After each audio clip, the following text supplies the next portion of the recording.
ഇന്നത്തെ മീനാണ് ഇത്. നെത്തോലി മീനാണ്. നല്ല കാൽസ്യമൊക്കെ ധാരാളമുള്ള മീനാണ്. നമ്മളിവിടെ താമസിക്കുന്നതിൻ്റെ അടുത്തൊരു ഫിഷ് മാർക്കറ്റുണ്ട്.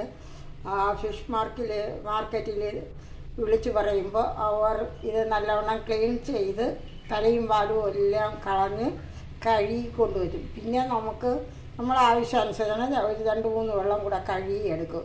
അങ്ങനെ എടുത്ത മീനാണിത്. ഇത് കണ്ടല്ലോ. ഈ മീനിനെ അരയ്ക്കാനുള്ള സാധനങ്ങളെല്ലാം ഞാൻ റെഡിയാക്കി വെച്ചിട്ടുണ്ട്. വിളിച്ച് പറഞ്ഞപ്പോൾ തന്നെ എല്ലാം മീനിനുള്ളത്. ഇതിന് തേങ്ങ, അരമുറി തേങ്ങ, മുളക്,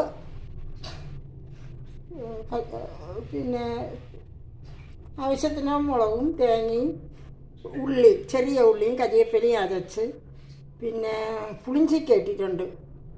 വേണ്ട പുളിഞ്ചിക്ക് സവാള കുറച്ച് സവാള പകുതിയാണ് എല്ലാം ഇട്ട് കലക്കി വെച്ചിരിക്കണം.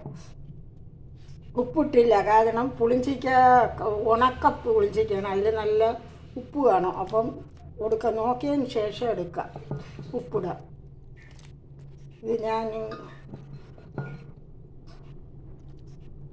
കുറച്ച് മീൻ ഫ്രൈ ചെയ്യാനായിട്ട്, നെത്തോലി ഫ്രൈ ചെയ്യാനായിട്ട് വെച്ചൊക്കെയാണ്. ഇത്രയും മീൻ ഫ്രൈ ചെയ്യാനായിട്ട് എനിക്കും കൊച്ചു മോക്കും കൂടെയാണ്.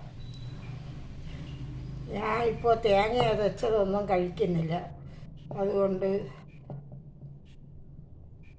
എനിക്ക് തേങ്ങയ്ക്ക് അലർജി ഉണ്ടെന്ന് പറയുന്നു. അതുകൊണ്ട് ഞാൻ ഇപ്പോൾ കഴിക്കുന്നില്ല. ഇത്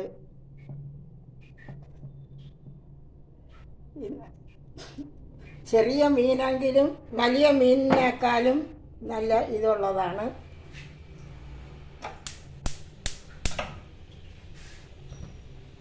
കണ്ടല്ലോ, ഇന്നത്തെ മഴയത്ത് ഇത്രയും നല്ല മീൻ കിട്ടിയത് നല്ലതാണ്. നല്ല ഫ്രഷ് മീൻ തന്നെ.